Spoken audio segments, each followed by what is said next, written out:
सभी को जय सिया राम। अयोध्या कांड में दोहा संख्या 150 और सुमंत्र जी राजा दशरथ को राम के वन की ओर गमन करने के दृश्य और स्थिति और अपने मन की जो दशा है उसके बारे में बता रहे हैं। और उससे पहले वो राजा दशरथ को किस प्रकार संभालते और समझाते हैं उसका भी हम लोग थोड़ा सा यहाँ पर वर्णन समझेंगे। कहते हैं पुनि पुनि पूछत मंत्री हिराऊ, प्रियतम सुवन संदेश सुनाऊ।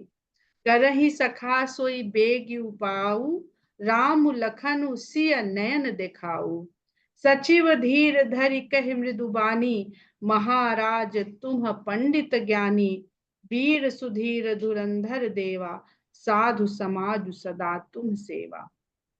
जब दशरथ जी कहते हैं मेरे प्यारे पुत्रों का मुझे पहले संदेश सुनाओ और जल्दी से जल्दी ऐसा कोई उपाय करो जिससे हम अपनी आंखों से राम लक्ष्मण और सीता को देख सकें, तब मंत्री बहुत धीरज रखते हुए महाराज दशरथ से मृदुवाणी में कहते हैं कि हे महाराज, उनके प्रश्न का उत्तर नहीं दे रहे हैं। प्रश्न का उत्तर ना दे करके उनको कुछ और बात कह रहे हैं, अर्थात वो भगवान को महाराज को तैयार कर रहे हैं जो वो कहने वाले हैं उसके लिए। तो ये भी एक बात करने का तरीका सीखने का इसमें हमको समझ में आता है कि किसी को एकदम से जा करके कोई ऐसी घटना हो, कोई ऐसी बात हो, एकदम से नहीं बता देनी चाहिए। पहले हमें मनोवैज्ञानिक रूप से उसके मानसिक अवस्था को वहां तक लाना चाहिए कि जो कहने जा रहे हैं उसके लिए वो थोड़ा तैयार हो जाए। तो कहते हैं महाराज तुम पंडित ज्ञानी। और किसी से भी जब हम उसके ज्ञान और उसकी अच्छाई के बारे में बताते हैं तो दोनों बातें होती हैं। एक तो वो पॉजिटिव होने लगता है व्यक्ति, और उसको ये भी समझ में आता है कि समझदारी की बातें क्यों हमको बताई जा रही हैं कि आप बहुत समझदार हैं, यानी हमको कुछ ऐसा सुनने वाला जहां हमारी समझदारी का ही काम रहेगा। हमारा धीरज, हमारी जो सहने की शक्ति है, रिएक्ट करने की जो क्षमता है, उसको उसके लिए हमें तैयार किया जा रहा है। तो कहते हैं वीर सुधीर धुरंधर देवा, उनके सभी गुणों को बता रहे हैं। जबकि हम लोगों ने यहाँ पर वर्णन नहीं है, लक्ष्मण जी ने उनके बहुत सारे अवगुण देखे हैं और बोले हैं अपने मुख से, लेकिन सुमंत्र जी ये भी तो कह सकते सब आप ही का किया धरा, हमसे क्या कह रहे हैं। हम लोग तो ऐसी बात करते हैं ना, कोई बात अनुचित हो जाती है तो सीधे पहला रिएक्शन यही होता है, हम आपको क्या बताएं, हम कैसे संभाले, किया तो आपने, बिगाड़ा आपने, और हमसे कह रहे हैं सब ठीक कर दो। नहीं, वो कहते हैं कि हे महाराज आप वीर हैं और सुधीर हैं, धैर्य धारण करने में बड़े कुशल हैं, निपुण हैं, धुरंधर देवा। और जितने भी धैर्यवान पुरुष हैं उसमें तो आप बहुत श्रेष्ठ हैं। साधु समाज सदा तुम सेवा, ठीक है, ये सब तो आपके गुण हैं। इसके अलावा आपने सदा साधुओं के समाज की सेवा करी है, उनकी संगत में रहे हैं, उनसे तरह तरह के भूतकाल की कथाएं ऐसी सुनी है जिनसे आपका क्या जीवन है, क्या जीवन की परिस्थितियां, उनके बारे में भी आपको ज्ञान है। और ग्रंथों में किस प्रकार, शास्त्रों में किस तरह की बातें मनुष्य के लिए बताई गई हैं, वह भी आपने साधुओं की संगत से उनका भी सेवन किया हुआ है। हम साधु की सेवा करके क्या सेवन करते हैं, क्या प्राप्त करते हैं। सेवन का मतलब यही तो कहते हैं ना, सेवन कर लेना, किसी चीज को अपने भीतर ले लेना। तो जन्म मरण सब दुख सुख भोगा, और वो सीधी बात बताने से पहले उनको दर्शन बता रहे हैं। जन्म मरण सब दुख सुख भोगा, हानि लाभ प्रिय मिलन भी होगा। हम लोग क्या कहते हैं, पहले खबर दे देते हैं, खबर देने के बाद जब व्यक्ति विचलित हो जाता है तब उसको समझाते हैं। सुमंत्र जी यहाँ पहले उनको समझा रहे हैं, उसके बाद उनको सूचना देने वाले हैं कि जन, और अभी तो महाराज दशरथ तो जीवित हैं, महाराज दशरथ तो जीवित है। उन्होंने ऐसा मृत्यु का तो कोई समाचार सुनाने भी नहीं जा रहे हैं भाई, उनके बच्चों को छोड़ के ही तो आए हैं। लेकिन वो दर्शन कौन सा बता रहे हैं, जन्म और मृत्यु का, क्योंकि उन्हें पता है, उन्होंने वहां पहले ही कह दिया है कि कहाँ जिनका जीवन उनके अधीन है, जिनके ऊपर निर्भर है, वो भला जिएंगे। तो इसलिए वो उनको जन्म मृत्यु के बारे में बता रहे हैं। नहीं तो सोच के देखिए कैसा, ऐसी तो उनके पास कोई खबर नहीं है जो ये उनको बात बता सिखा रहे हैं। हानि लाभ प्रिय मिलन भी होगा, उसके बाद वो लाभ हानि और प्रिय से मिलने और बिछुड़ने की बात कहते हैं। काल कर्म बस होहि गोसाई, बरबस रात दिवस की नाई। यह सब कर्म और काल के वशीभूत होकर के यूं चलता रहता है जैसे रात और दिन अपने आप बरबस चलता रहता है। इसको कौन करता है? रात को दिन और दिन को रात में बदलने के लिए कोई प्रयास करता है क्या? सुख हर सही जड़ दुख बिलखाही, दो समधीर धरे मन माही। और उसके बाद राजा दशरथ से कहते हैं कि जो मनुष्य सुख में फूले नहीं समाते हैं, बहुत खुश हो जाते हैं और दुख में बिलखने लगते हैं, जरा सा दुख पड़ा और बिलख बिलख के रोने लगे, ऐसा तो धीर व्यक्ति नहीं करते हैं। धीर व्यक्तियों का क्या आचरण होता है कि दोनों ही परिस्थितियों में वो धीरज धारण करते हैं और एक भाव में रहते हैं। धीरज धरहु विवेक विचारी, इसलिए आप इन सब बातों के जानने वाले हैं। आप धीरज को धारण करिए और विवेक का ध्यान करिए, छाड़िए सोच सकल हितकारी। और आप ही तो सबका कल्याण करने वाले हैं, तो किसी प्रकार का सोच मत, क्योंकि सोच करने से आदमी की क्षमताएं, धीरज, शक्ति, ये सब सब घटता है। होता कुछ सब लोग जानते हैं कि अब कल का उदाहरण दे दें हम लोग, क्योंकि बहुत ताजा उदाहरण है। जिस प्रकार बस खराब हो गई थी, किसी को कोई चिंता नहीं थी, एक व्यक्ति भी उसमें चिंतित नहीं। हाँ, घर देर से पहुंचेंगे, घर वाले चिंता कर रहे होंगे, तो इसलिए वो परेशान थे। लेकिन क्या घर वालों की चिंता करने से या सोच करने से यहाँ पे कोई परिस्थिति, जहां हम लोग अयोध्या में खड़े थे, कोई सुधार होने वाला था? कोई सुधार होने वाला नहीं था। सुधार वैसे ही होने वाला था जो किया जा रहा, और वो बहुत सामान्य तरीके से, क्योंकि एक वो प्रोसीजर है, वो होना ही था। हमको पता है कि जहां से बुक किया हम उसको फोन करेंगे और वो उसकी व्यवस्था करे, और वही हो रहा था। बस हमने अपने कर्म को, वो समय हमें क्या करना है वो कर रहे थे हम लोग, और एक भी व्यक्ति उसमें इस तरह से चिंतित नहीं हो रहा था। क्योंकि चिंता, सब बैठ जाते, 24 लोग थे, 24 लोग ऐसे बैठ जाते और चिंता करते। सोचता कोई नहीं, विचार कोई नहीं करता, धीरज कोई नहीं धरता, और कर्म कोई नहीं करता कि हाय अब क्या हो।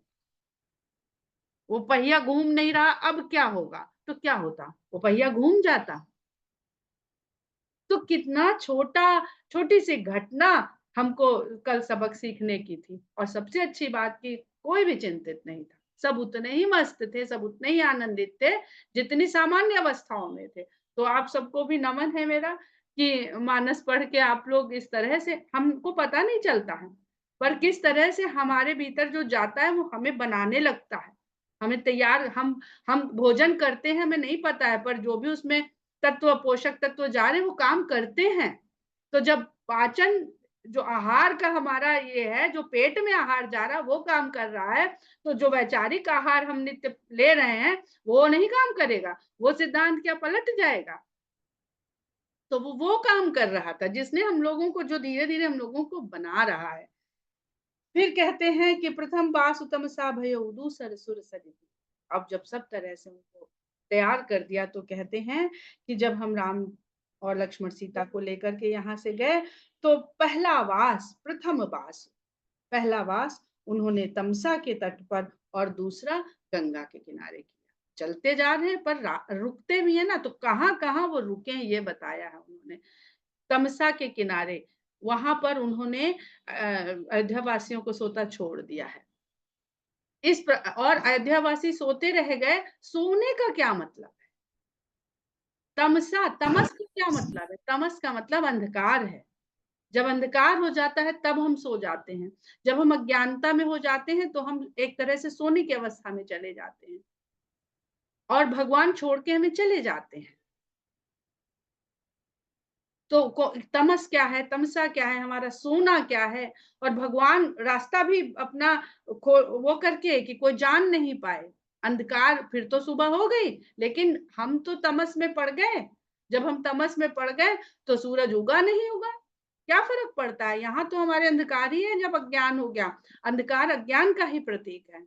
और फिर उन्होंने दूसरा गंगा के किनारे किया। जब गंगा के किनारे जाते हैं तो हम देखते हैं वहां पर उनको कौन मिलता है? निषाद राज मिलता है। इसको आप लोग इस तरह से थोड़ा सा समझने का स्वयं से प्रयास करिएगा। बहुत सुंदर प्रसंग जो सुमंत्र जी बता रहे हैं, बहुत सुंदर प्रसंग है। नहाई रहे जलपान करी से समेत दो वीर, दोनों वीर पुत्र आपके वहां पे उन्होंने गंगा जी में स्नान किया और जलपान किया सीता के समेत। केवट कीन्ही बहुत सेवकाई, सो जामिनी सिंह और गवाई। वहां पर केवट ने, अब यहाँ पे देखें गोस्वामी जी ने बहुत थोड़ा सा ट्विस्ट दिया है इस पूरे प्रसंग में। कहते हैं केवट ने वहां पर उनकी बहुत सेवा करी और वह रात्रि उन्होंने फिर श्रृंगबेरपुर में बिताई। सिंगरौर, श्रृंगबेरपुर का जो बिगड़ गया नाम था वो सिंगरौर है, अब वो फिर से श्रृंगबेरपुर उसको कहने लगे हैं। केवट सेवा कर रहा है भगवान की और केवट जागा है लक्ष्मण जी के साथ रात भर। ये प्रसंग अभी अभी हालिया गया है। और अयोध्यावासी क्यों छूट गए? क्योंकि वो सो गए थे। तो भगवान को कौन पाता है? जो जागता है। जागता है उसका अर्थ आप लोग समझ रहे हैं, उसको सेवा करने को मिली। अयोध्यावासियों में वहां थे और छूट गए, तो वो अयोध्या कब राम विहीन हो जाएगी? ये हमारा शरीर जो अयोध्या रूप में है, ये कब राम विहीन हो जाएगा? कब हम अंधकार के गिरफ्त में आ जाएंगे? कब हम सो जाएंगे? हमें पता नहीं चलेगा और रामचंद्र जी अपना रथ में बैठ के यहाँ से चले जाए। तो वहां पर केवट ने उनकी बहुत प्रकार से सेवा करी। वो रात्रि उन्होंने वहां बिताई भगवान राम ने। अब तुलसीदास जी यहाँ पर ट्विस्ट क्या देते हैं कि निषाद राज और केवट, दो उन्होंने वहां पर केवट मिलवाए हैं। जो निषाद राज केवटों के राजा हैं और केवट एक श्रमिक है उस राज्य का। एक उच्चतम पद को है और एक जो है निम्नतम कर्म को करता है, सेवा करता है, और दूसरा जो है वो उन सबकी व्यवस्था करता है, जो निषाद राज है। और वाल्मीकि रामायण में दो नहीं लिखे गए हैं, बहुत सारी जगह दो नहीं लिखे गए हैं। तुलसीदास जी ने ही ये दो पात्र लिए हैं। निषाद के जो निषाद वर्ग जो लिया है उसमें दो पात्र लिए हैं, क्योंकि तुलसीदास जी ने दोनों पात्र को लेके दोनों का व्यवहार किस तरह से लिखा है वो बहुत महत्वपूर्ण है। निषाद राज ने बहुत आदर पूर्वक सम्मान, क्योंकि उसको पता है शिष्टाचार का, तो उसको सेवा करने का अवसर मिलता है। लेकिन केवट तो प्रेम लपेटे अटपटे, उसको तो कोई शिष्टाचार ही नहीं पता है कि द्वार पे आए हुए जो ग्राहक है उसके साथ जैसी बात करनी चाहिए उसने वैसी भी बात नहीं करी है, उससे भी नीचे दर्जे मना कर दिया है कि हम नहीं ले जाएंगे। लेकिन भगवान को, उस केवट को क्या मिला? भगवान का प्रेम मिला है। तो यहाँ पर गोस्वामी जी ने निषाद राज की बात करी है और इसको उन्होंने जो दो भाग में बांट दिया है वो यही समझाने के लिए है कि भगवान उसको मिलते हैं जो भगवान की सेवा में सक्षम हो या भगवान की सेवा में मना कर दे कि हम सेवा करेंगे ही नहीं तुम्हारी। तो कोई अपने मन में किसी भी तरह का कुछ ना लाए कि हमको भगवान सुनेंगे कि नहीं सुनेंगे, तो खुद ही दिखा भैया उसने सेवा करने को मना कर दिया। और एक सेवा को किस तरह तत्पर है कि भर भर के दोनों में फल और दंड, कंद मूल फल सब दे रहा है। तो बहुत सुंदर ये है। और इसके बाद कहते हैं कि हो तो प्रात बट छीरु मंगावा, जटा मुकुट निज शीस बनावा। जिन राम को अयोध्या में कितने सेवक सेविकाएं जब से पैदा हुए थे लगे रहते थे सजाने संवारने में, उन दशरथ जी को, जिन दशरथ जी गोद में बैठा लेते थे, बालकांड में पढ़ा है सबने कि वो धूल मिट्टी से सने हुए आते थे तो भी दशरथ जी उनको बड़े प्रेम से गोद में बैठा लेते थे, इतना प्रेम करते थे। और यहाँ पर किस तरह से उनको सजाया संवारा जाता था उन राम के लिए। दशरथ के मन में ये कल्पना करना कि उन्होंने बरगद का दूध मंगवा के अपने केशों में लगाया, जिसको कुछ उपलब्ध नहीं, वन में तो कोई सुगंधित तेल तो है नहीं वहां पर, वो दशरथ जी को सुनने को मिल रहा है। कल्पना करिए बस इसकी, इसको खाली पढ़िए नहीं। और दशरथ जी को जो कुछ समझाया है सुमंत्र जी ने वो क्या काम कर रहा है, जो आगे बातें बताई जा रही हैं।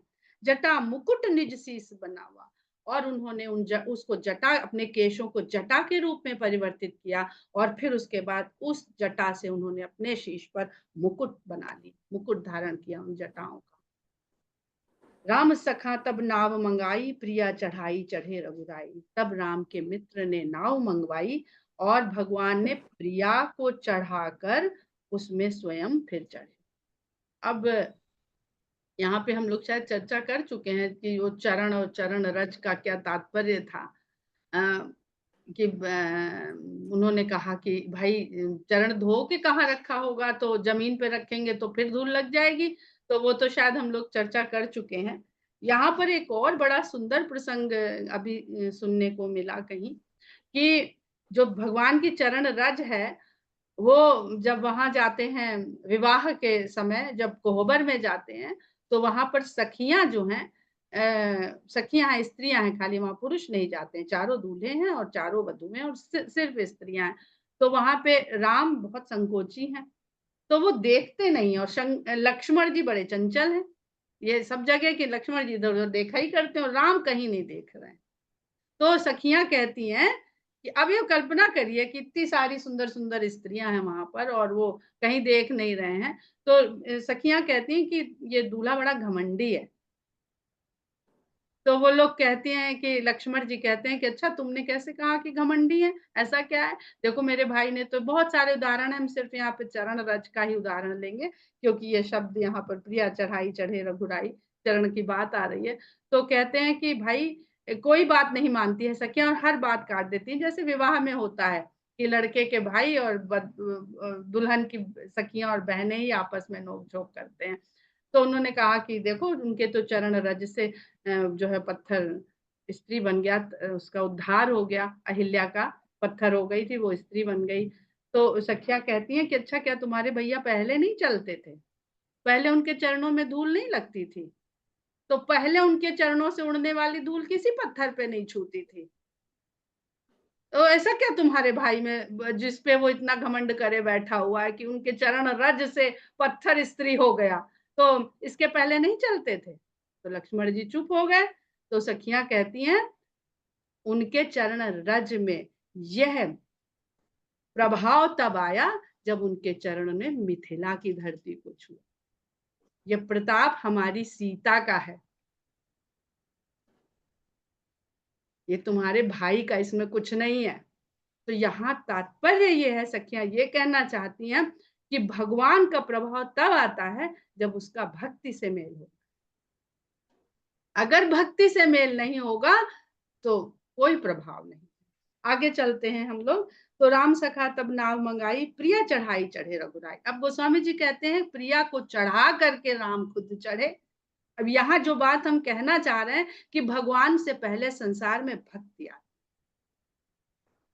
राम के जन्म से पहले मनु शत्रुपा की भक्ति आई, और जब भक्ति आई है तो भगवान ने पहले शक्ति को भेजा है, क्योंकि वो तो निर्गुण है, तो वो पहले शक्ति को भेजता है। सीता जी कब से वहां पर थी? जो भी कथा हम लोग ने सुनी कि सोने के कलश में उनको मिली जनक जी को, कब से थी कोई नहीं जानता। रामचंद्र जी का पता चलता है कि भाई कब उनके पिता के मन में ये आया और उन्होंने यज्ञ कराया, और किस किस तिथि को, किस दिन को वो गर्भ में आते हैं और कब फिर उनका जन्म होता है। पर सीता का तो नहीं पता है। सीता का इसलिए नहीं पता है कि वो तो भगवान के प्राकट्य के लिए, अगर शक्ति प्रकृति के रूप में नहीं होगी तो भगवान प्रकट ही नहीं हो सकते। भगवान को प्रकट रूप अवस्था दिखाने का सारा श्रेय प्रकृति का जाता है। तो इसलिए उस नाव पर, जो संसार को भी हम जिसको समझ लें, भगवान पहले सीता को चढ़ाते हैं, फिर स्वयं चढ़ते हैं। तो इस धरा पर भगवान ने पहले सीता को प्रवेश कराया है, तब भगवान आए हैं। लखन बाण धनु धरे बनाई। जब लक्ष्मण जी देखते हैं कि भैया शक्ति भी पहुंच गई और भगवान भी पहुंच गए, तो अब धनुष बाण लेकर के हम चलते हैं, क्योंकि सहायता तो हमें ही करनी। ये लोग तो ठहरे निर्गुण, इन्हें तो किसी संसार से कुछ लेना देना है नहीं, तो समभाव से सबको देखने वाले हैं।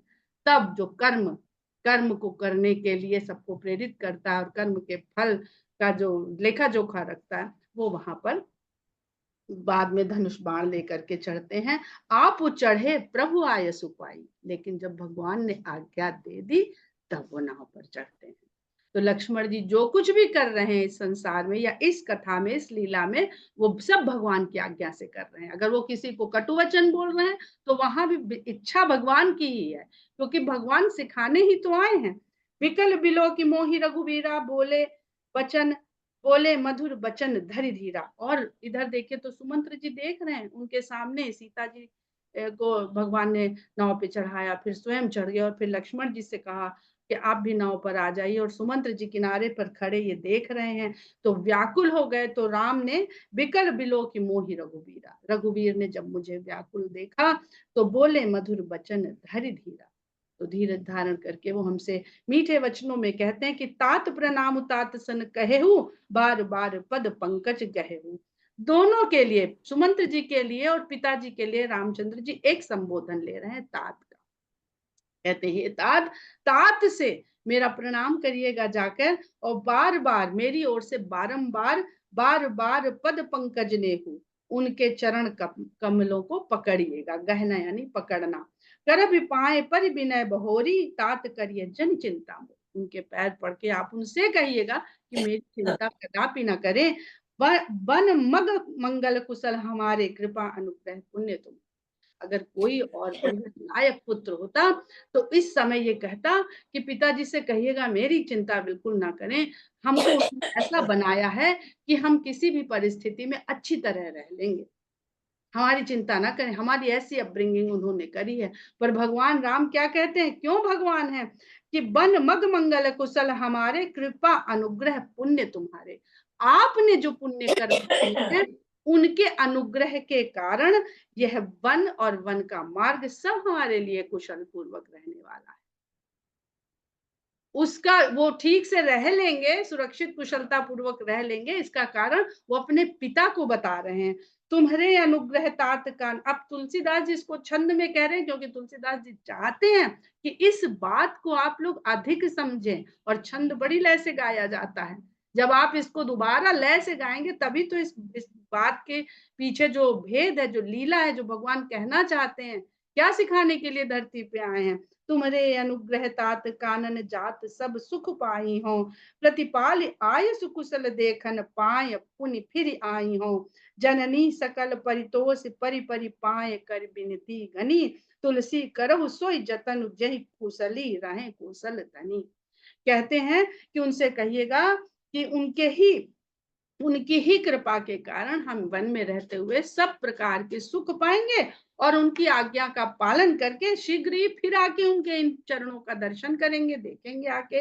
और सभी माताओं को भी पैर पड़ के विनती करके उनको भी आप संतुष्ट करिएगा। फिर सुमंत्र जी से कहते हैं, तुलसीदास जी कहते हैं कि फिर वे मुझसे कहते हैं कि आप वही यत्न करिएगा, वैसे वैसे ही करिएगा जिससे कौशल राज कुशलता से रहें। गुरसन कहब संदेशु, बार बार पद पदुम गही, करब सोई उपदेशु, जेहि न सोच मोहि अवध। कहते हैं कि इसके अलावा आप गुरु वशिष्ठ से भी ये मेरा संदेश अवश्य कह दीजिएगा। उनके चरण कमल छू करके, पकड़ करके आप मेरा संदेश गुरु से कहिएगा कि करब सोई उपदेश, क्योंकि जब मन विचलित हो तो गुरु के उपदेश ही सहारा बनते हैं। तो उनसे कहिएगा कि वो महाराज को ऐसे उपदेश दें जिससे अवध अयोध्यापति मेरा सोच ना करें। अब बहुत सुंदर इसमें एक एक शब्द की अगर व्याख्या करते हैं तो राम उनको अवधपति कह देते हैं, दशरथ जी को अवधपति कह देते हैं, और कहाँ तात कह रहे हैं।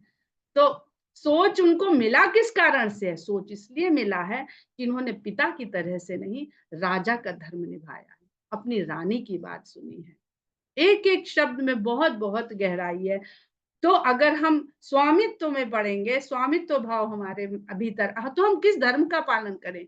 बहुत संकट होते हैं, धर्म संकट जिसको कहते हैं, कि हम राज धर्म का पालन करें, कि हम पिता धर्म का पालन करें, कि हम पति धर्म का पालन करें। यह भी मानस में बहुत बार सिखाया जाएगा कि जब इस प्रकार की स्थिति हो तब मनुष्य के किस धर्म को पालन करने को चुने।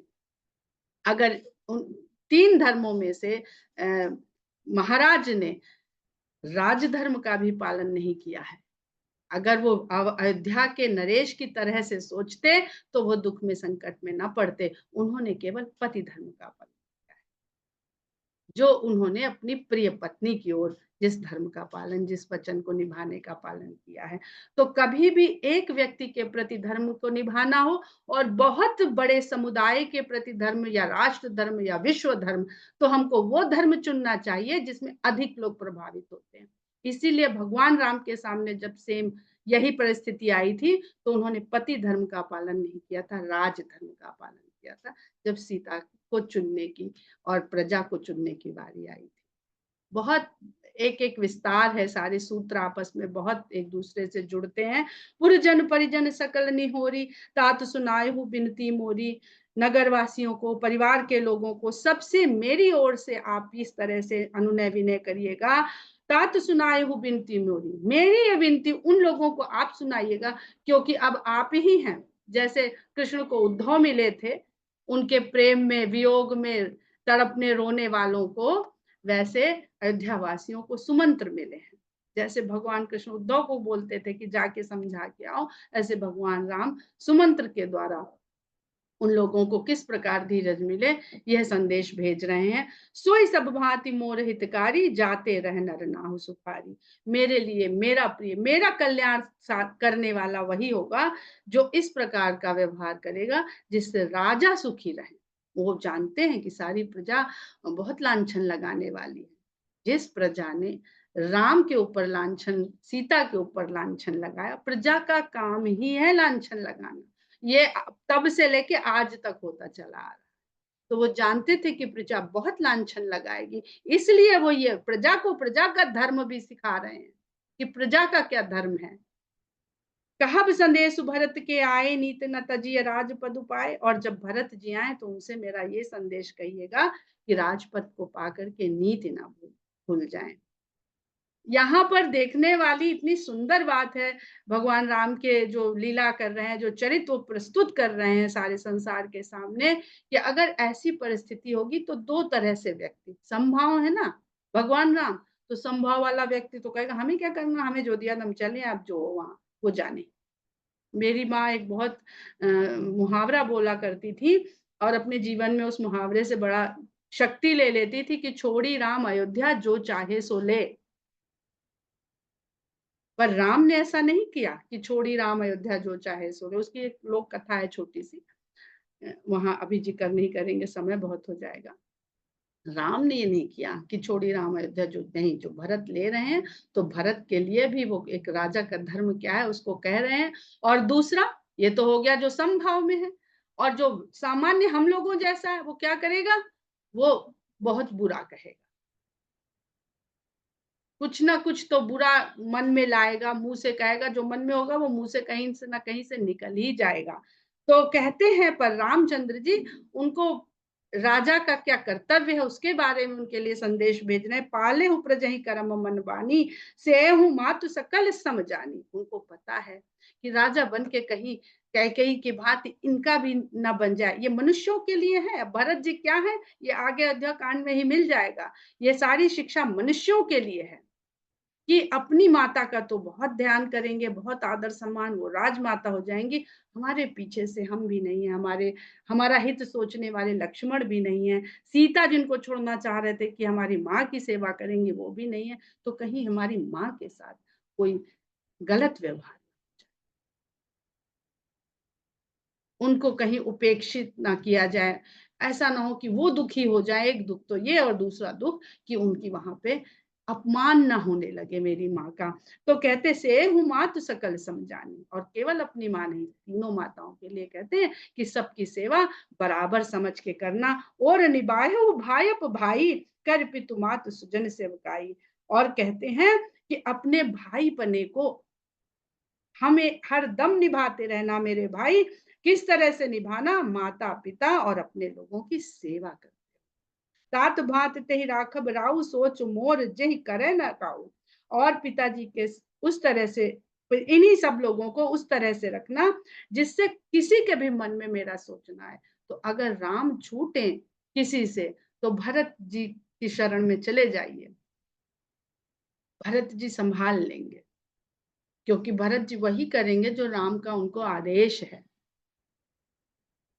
लखन कहे कछु बचन कठोरा, बरज राम पुनि मोहि निहोरा। अब मंत्री हैं तो मंत्री का कार्य होता है राजा को पूरी सूचना दे, उसमें वो अपनी तरफ से सेंसर ना करे कि ये, अब राजा की तो ये अवस्था है।